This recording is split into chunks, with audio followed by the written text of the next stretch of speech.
Hello, welcome back to our channel. आज आपण पाहणार आहे केस अगदी लहान असतील तरी आपल्या मुलींचा बन कसा करता येतो, तो पण अगदी 10 मिनिटामध्ये.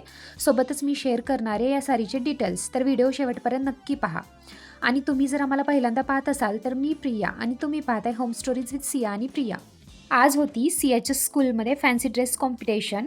डिफरंट स्टेट रिप्रेझेंट करायचे होते. सियाला साडी घालायला खूपच आवडते, म्हणून आम्ही मायलेकीने निवडलं महाराष्ट्र. सिया झालेली राजमाता जिजाऊ. केस लहान असतील तर लहान मुलींची हेअरस्टाईल करणं खूप हार्ड वाटतं, हो ना? आता हा बन करण्यासाठी अगोदर मी करून घेतली आहे नॉर्मल पोनी. पोनी अगदी टाईट असायला पाहिजे आणि रबरचा जो लास्ट राऊंड करतो आपण तेव्हा त्यातनं पूर्ण केस बाहेर न काढता गोल ठेवायचे. आणि आता जे एक्स्ट्रा केस असतील त्याला ब्लॅक पिन असतात ना टिकटॉकचे, ते लावून घ्यायचे. तुम्हाला फ्रंट हेअरस्टाईल डिफरंट करायची असेल तर पफ टाकून घेऊ शकता किंवा मिड पार्टेशन करून घेऊ शकता, आपल्या मुलींच्या फेस कटला जी सूट करते त्यानुसार.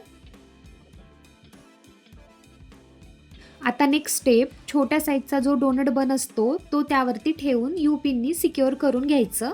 त्यानंतर त्यावरती जो मेसी बन भेटतो रेडीमेड तो लावून घ्यायचा. आता असा मेसी बन इझिली सध्या अवेलेबल होते सगळीकडे, ऑनलाईन ऑफलाईन.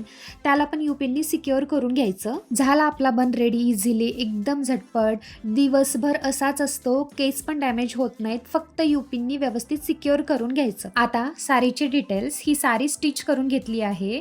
मिशोवरनं 500 रुपीजची वेल्वेटची रेड साडी घेतली होती. ऑफलाईन एवढाच क्लोथ जास्त महाग पडतो. नंतर लेस घेतली शॉपमधनं ग्रीन कलरची. ब्लाऊज आणि साडी स्टिच करून घेतली टेलरकडनं. हा झटपट झालेला आमच्या सियाचा लुक तुम्हाला कसा वाटला नक्की सांगा. आणि आमचे डेली ब्लॉग पाहण्यासाठी चॅनल नक्की सबस्क्राईब करा. चला भेटूया नेक्स्ट ब्लॉगमध्ये. आजसाठी बाय.